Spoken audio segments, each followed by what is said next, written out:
Finalmente começamos a primeira parte da Batalha da Lua Nova e, sendo bem honesto com vocês, eu achei um pouquinho mais fraco do que eu esperava. A gente vai conversar sobre essa primeira parte do que promete ser um mini arco para dar aí algum movimento significativo para a segunda temporada, pelo menos a primeira parte da segunda temporada de Hanyo no Yashahime. E nesse episódio nós tivemos Inuyasha e companhia de volta, acompanhando um pouquinho das aventuras que eles viveram depois do fim da série clássica, além de alguns questionamentos sobre Towa e Setsuna. Então vamos lá. Olá meus queridos, eu sou o Avalon das páginas Avalon Geek e como eu disse, nós vamos falar hoje aqui na análise do episódio 34 sobre vários acontecimentos. Eu vou tentar ser bem sucinto em relação a alguns deles, mas vocês já sabem, deixem o like para ajudar a gente a bater a meta de cada vídeo de análise e vocês também estão super convidados, se são novos aqui no canal, a se inscreverem, a compartilharem esses vídeos para ajudar a divulgar a palavra de Inuyasha e Yashahime, além de outros animes e mangás que eu venho comentando aqui, estão tentando tornar o conteúdo do canal mais eclético. Inclusive, você pode se tornar membro e ter acesso a benefícios exclusivos, como a narrativa dos mangás, dos capítulos do mangá de Yashahime. Então, confere no primeiro comentário fixado e na descrição desse vídeo quais esses benefícios. Então, vamos lá, vamos falar logo, começando sobre Towa e Zero. Como vocês sabem, eu tinha uma expectativa muito alta em relação ao que aconteceria com a Zero nesse pequeno arco da Batalha da Lua Nova, onde ela prometeu criar uma armadilha acompanhada de Nanahoshi, que é aquele yokai que parece se alimentar, usar ali um tipo de mini galáxia para produzir a fragrância do sofrimento e se deleitar com isso. Então a gente sabia que ia ter algo relacionado a uma armadilha da Zero e estávamos com a expectativa de que isso acontecesse nesses dois episódios, né? Episódios duplos, Batalha da Lua Nova, justamente quando Towa está enfraquecida. Claro que vários de vocês já tinham percebido, inclusive a gente já tinha discutido isso lá atrás, quando descobrimos que a Zero poderia acessar as memórias das pérolas, de que ela muito provavelmente se utilizaria da memória da pérola prateada para descobrir a fraqueza da Towa, que seria justamente a noite de lua nova. E aparentemente foi exatamente o que aconteceu, porque ela não explica exatamente como ela sabe que a Towa se torna humana e que aquele é o ponto fraco dela, mas ela resolve criar essa armadilha justamente neste momento e, principalmente, ela deixa bem claro que existe uma tristeza particular, uma memória particular na pérola prateada, mostrando que ela acessou sim essa pérola para ter acesso aí às informações da Towa. Bom, o que eu queria falar a respeito disso são duas coisas. A primeira é essa tristeza bem particular da Towa e o que isso pode significar para a trama, assim como também eu queria falar com vocês sobre as memórias do futuro. Eu vou falar bem pouquinho sobre essas memórias do futuro, porque a gente já conversou num vídeo que eu vou deixar aqui no card para vocês, que é o fato de a Zero perfeitamente poder ter acesso às memórias da Towa na era moderna e assim descobrir que ela tem uma família humana indefesa, frágil e utilizar isso a seu favor para ferir a Towa. Então, é isso que eu basicamente imagino que pode acabar acontecendo num futuro não tão distante e que pode ser uma resposta à fala da Zero em dizer que existe uma memória interessante na pérola prateada. Algumas pessoas estão teorizando, eu andei vendo lá pelo Twitter, a respeito de poderia ser uma memória do subconsciente da Rin, da infância da Towa, lembrando-se da sua mãe. Então estão havendo ali algumas ligações, tem pessoas acreditando que pode ser algo em relação a Rin. Também poderia ser uma explicação da falta de empatia dela para com a mãe, digamos assim, até agora, né? A gente sabe que a Setsuna está muito mais preocupada em salvar a mãe do que a Towa, mas a gente já discutiu isso em vários vídeos, não vou me prolongar aqui. Em relação à tristeza da Towa, eu achei bem interessante a fala de que existe uma angústia, que existe uma tristeza e uma hesitação. Tudo isso, ao meu ver, é simplesmente causado pelos traumas da Towa em ter falhado no passado com a sua irmã. Eu não acho que exista algo muito maior do que isso, tá, gente? Eu acho que é aquele velho dilema que a Towa vem passando e que tá sendo muito trabalhado nessa segunda temporada, que é o fato dela se culpar muito, ela se preocupar muito com a irmã e como isso prejudica ela, inclusive em combate. O fato dela não pensar em desistir, isso coloca ela em risco, ela não pensar em fugir. Como essa angústia, a tristeza, a preocupação exagerada com a irmã Tudo isso está sendo trabalhado. E para quem diz que a Toa não tem desenvolvimento, que a Toa é chata, isso e aquilo, gente, eu acho que assim, a Toa ela tem um desenvolvimento talvez um pouco mais sutil do que a Setsuna, até por conta da personalidade. Ela é mais gentil e a maneira como ela vem sendo trabalhada é um pouco mais sutil. É claro que a Toa ela acaba sendo, por mais que ela seja muito alegre, muito divertida, ela também tem uma carga dramática e melancólica muito alta. Então, para algumas pessoas acaba sendo triste e enfadonho acompanhar isso por vários episódios, porque parece que, nossa, essa personagem triste, chata, mas na verdade eu não vejo isso, eu vejo ela como uma personagem muito mais humana do que alguns outros personagens, porque ela é muito mais próxima do que nós mesmos costumamos ser nas nossas vidas. Não vou aqui generalizar, obviamente eu não conheço vocês, mas o que eu quero dizer assim é que é muito mais fácil a gente se colocar nesse ponto de chateação, de tristeza, de ter esses traumas, do que a gente achar que a gente consegue ser, por exemplo, como a Setsuna ou como o Sesshomaru, de simplesmente evitar transbordar os sentimentos. Enfim, eu acho que ela está tendo um bom desenvolvimento, não tanto talvez quanto a Setsuna, mas acredito que esses 2 episódios aqui vão servir muito para trabalhar ela. Assim como também a Setsuna, ela está numa situação de vulnerabilidade que ela não tinha antes, que é o fato dela estar pela primeira vez humana. E isso logo traz a preocupação da Toa em relação a ela. Enfim, tudo isso é muito coerente com as personalidades das personagens e isso me deixa feliz. A gente está seguindo uma narrativa que está se preocupando com o desenvolvimento de personagens. Independente de lutinha, de poder, o mais importante de uma trama, ao meu ver, é um desenvolvimento coerente de personagens e personalidades. E aqui, a segunda temporada está mandando muito bem. Sobre os poderes da Zero, eu tô bem empolgado, vocês sabem. A gente descobrindo um pouquinho mais do que ela é capaz de fazer, ela agindo de maneira ardilosa, lembrando até um pouco Naraki, né? Raptando ali à toa, tirando ela de perto de quem prometeu protegê-la justamente no momento de vulnerabilidade dela.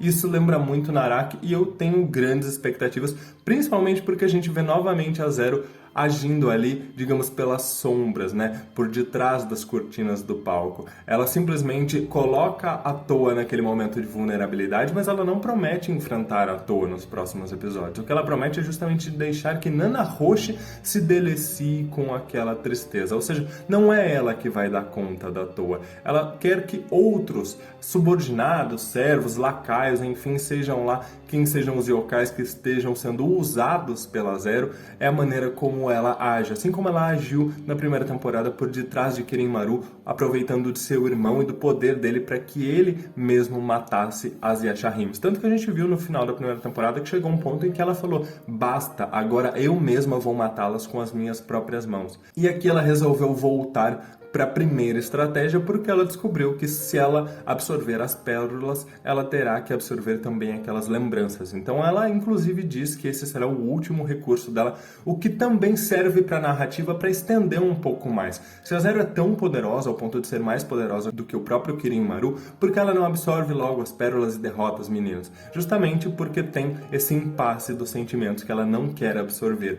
Inclusive eu também achei muito interessante a associação da Zero com a Toa. O Riko chama a atenção do público, digamos assim, a respeito de como essa tristeza, essa preocupação da Toa, esse desejo em proteger a Setsuna e, eventualmente, uma tristeza por falhar pode se assemelhar ao sentimento que a Zero sentiu quando Inono Taisho faleceu. Lá nos flashbacks da primeira temporada, a gente conversou na análise daquele episódio respectivo sobre essa ideia de que a Pérola tinha dado uma profecia de que Inono Taisho ia falecer. Isso nunca foi muito bem explicado. Se vocês quiserem voltar na análise daquele episódio, eu vou deixar no card aqui para vocês, para verem a discussão que a gente teve na época. Mas, no modo geral, o que ele está tentando nos dizer é que sim, a Zero se sentiu falha e muito incompetente por não proteger Inono Taisho, por acreditar que ele, como um Dai Yokai, teria vida eterna.